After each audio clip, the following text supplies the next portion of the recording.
All right, let's do a monologue. So it appears the grown-ups are back. Suddenly, Washington has rediscovered what an actual boss looks like. And what happens when you have a great boss? The bossness trickles down. Now we finally got cabinet members who aren't just competent, they're kicking ass. Take Marco Rubio, whose transformation reminds us of when the Incredible Hulk gets angry or when Judge Jeanine loses a shoe. Here's Marco taking Chris Van Allen to the short bus. I have to tell you directly and personally that I regret voting for you for Secretary of State. Well, first of all, your regret for voting for me confirms I'm doing a good job. In the case of El Salvador, absolutely.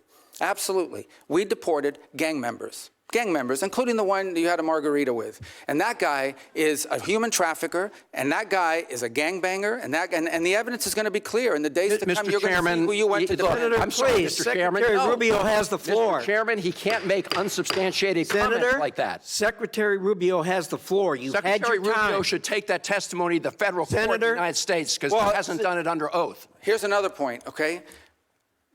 There is a division in our government between the federal branch and the judicial branch. No judge in the judicial branch cannot tell me or the president how to conduct foreign policy. I haven't seen a mismatch like that since Randy Weingarten sat on a chair.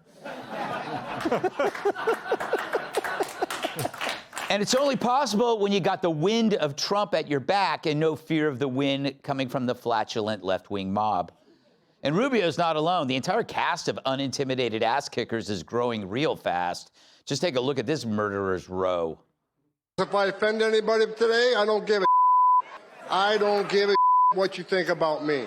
Well, Our people are now the sickest people in the world. Seriously. Because you have not done your job. You don't care about wasting tax dollars. Senator Ricketts does. And the problem... I'm going to do my job because the American public cares about us not wasting tax dollars. If you want to talk about someone who was attacked by a weaponized bureau, you're looking at him. And now he's the director of the FBI and he's cleaning it up. I don't really care, Margaret. I don't want that person in my country, and I think most Americans agree with me. No more pronouns. No more climate change obsession, no more emergency vaccine mandates, no more dudes in dresses. We're done with that. Yeah. Huh? Tell you what, I haven't seen so many bad asses since Kudlow had his 80th birthday at a nude beach. But all of them are energized because they know something changed. Trump's back, and he has your back, so they've showed up to fight. Now, let's contrast that with Team Biden, the island of misfit DEI hires. Last year's starting lineup, Kamala Harris, the border czar who managed to make the border worse. But by losing to Trump, she proves drinking does make your problems go away. Remember Mayorkas? The guy threw his own agents under the bus, lied about having control of the border, and on top of that, looks like a ball sack after a fresh waxing.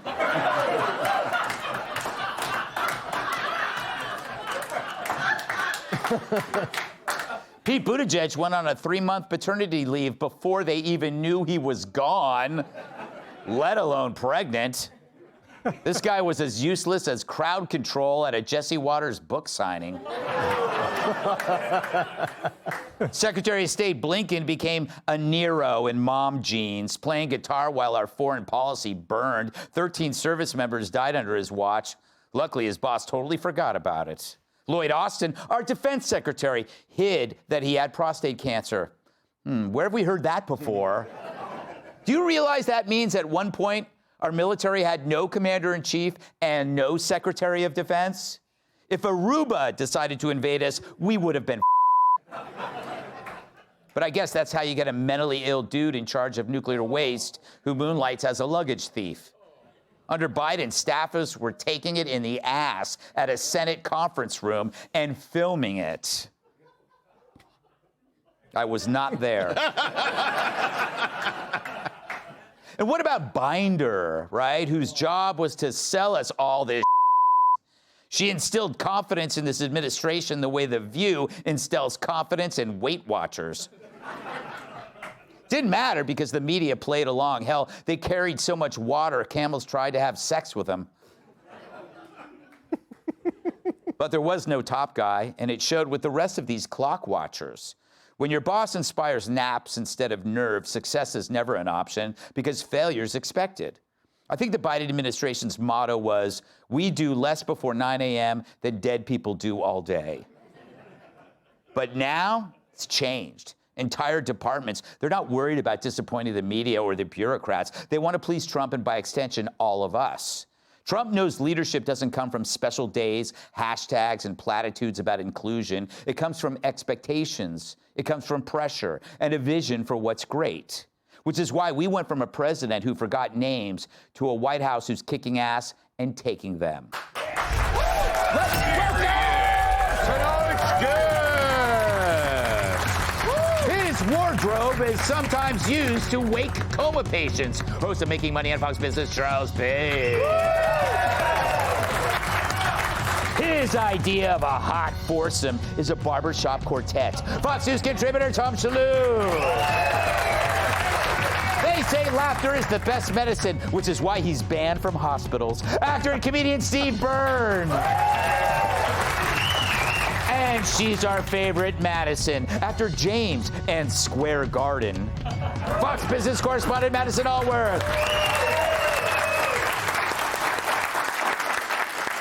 Charles, it's kind of funny watching Rubio kind of transform from a little Marco to murderous Marco. Yeah, no, I loved it. I do disagree with one part. That was an amazing monologue. But thank you. The Mayorkas. Yes. I think he looks like a ball sack, but not after the polishing. That needs a good polishing. That's all. That's the only where I disagree. It is tough. He does look like, he looks like he has a few stray hairs, a little wrinkled. Yeah. So, I'm a big boxing fan. Yeah. And when Evander Holyfield was coming up, one of his biggest fights, he moved up to cruiserweight. Mm-hmm. He was fighting this guy named Ricky Parquet. Mm-hmm. Now, before the fight, they asked Ricky Parquet, what are you going to do? This guy is tough, He said, I ain't going to tell you my strategy. But when I do like that, that's called the slamma-jamma. Mm-hmm. So, third round, Holyfield's whipping his ass, right? Next thing you know, Parquet goes down. He looks over at the camera and goes, I swear, Chris Holland did the same thing during that hearing.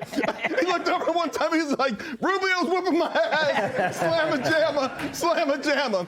They don't know what to do. It was not pretty because Rubio's been on the other side. Yeah. He knew what to do. And Van Hollen, I keep thinking of Van Halen, but they're much better. Yeah. He didn't know what to do. Tom, what is it about? You work with me, and you know what a boss I am and how great my staff is, which is reflective of my leadership abilities. Very true. All true. Yes. Is that what's going on here? They're drawing inspiration from the guy in charge? Absolutely. And, Greg is a perfect example of this. Thank you. But they're taking your steam away, Greg. You were the only right-wing guy out there who was slaying it, who was making jokes about the left. Now, Trump and all of his administration is in on the game. I mean, these hearings, these stupid hearings, I'm so glad they cracked the code on this thing. They just come back at them like it's a Kill Tony podcast, and they roast them back. Yes. Because the whole idea of this, they use decorum against these people. So they said, because of Robert's Rules of Order and the parliamentary procedure, they could say whatever they wanted, and the person just had to sit there and take it. So whenever we saw these hearings, the people would just be sitting there like idiots as the senators laid into him. Now they come back at him. Yeah. Rubio was like, that crack about the margarita. Yes. Then it made that guy look like an idiot. So Van Hollen is like, I demand you take that back. It was not a margarita. It was a mojito. Madison, did you catch the crazy stuff today with the South African president, all that stuff? Was that incredible? It is amazing how much we're seeing that we never used to see before. At these hearings, C-SPAN is now interesting. Yeah, the curtains have just been pulled wide open. Mm-hmm. We can see everything on full display. It's like when I sneak into the Gap. Oh, God. Anyway, go ahead. But it's an incredible transparency, which I think is what makes this all so wild. Because not Van Halen, Van Hollen was upset saying, okay, bring this in front of the judiciary. And of course, Rubio was saying, no, just because I'm actually talking to world leaders doesn't mean that you get to get in on the secret sauce. It's like asking the popular kids at the table, like, hey, you got to share with all of us. No, just because former President Biden was falling asleep at G20 meetings, missing these dinners, he didn't have any information to share. Now we do. We open up the curtain as wide as possible, but some things still have to remain a secret. And I love the way that Rubio handled that. Yeah, I thought he was great. You know, Steve, it's good to see you. Are you still selling newspapers on the corner of 6th Avenue? Actually, in Tiananmen Square. Yeah.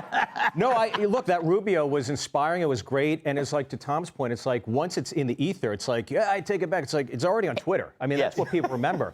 But Trump got in there. He's not joking around, right? I mean, deported upwards of, in 3 months, like over 100,000 illegal immigrants back out of this country. And if he keeps up at this rate, like, who's going to be left to root for the Raiders? But I will say this. He's deported all these people, and so what the progressives and left are demanding is due process, right? Courts. And let's back it up. Let's spend millions of dollars on the courts. It's like, that's why I think Trump went in and opened Alcatraz. It's no more El Salvador in prison. It's going to go to Alcatraz. It's going to rename it Bar-Lago. And you know what? It's going to be a beautiful jail, Greg. It's going to be a wonderful jail. They're going to love my jail.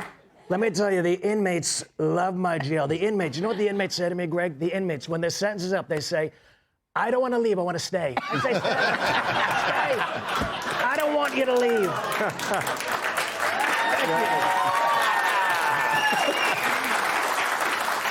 Nicely done. You know what the prison guards tell me? The prison guards, they say, I want to be an inmate. That's what they say to me. All right, that was beautiful. Before we go, come see me on tour with special guest Tom Shalhoub. Yeah! Woo! We will be in not good, but Grand Rapids, Michigan. And we're going to head out to Rockford, Illinois the next month. Then Pennsylvania, Connecticut, Arizona, and Texas later in the year. Go to ggutfeld.com for tickets. Click here to subscribe to the Fox News YouTube page to catch our hottest interviews and most compelling analysis. You won't get it anywhere else.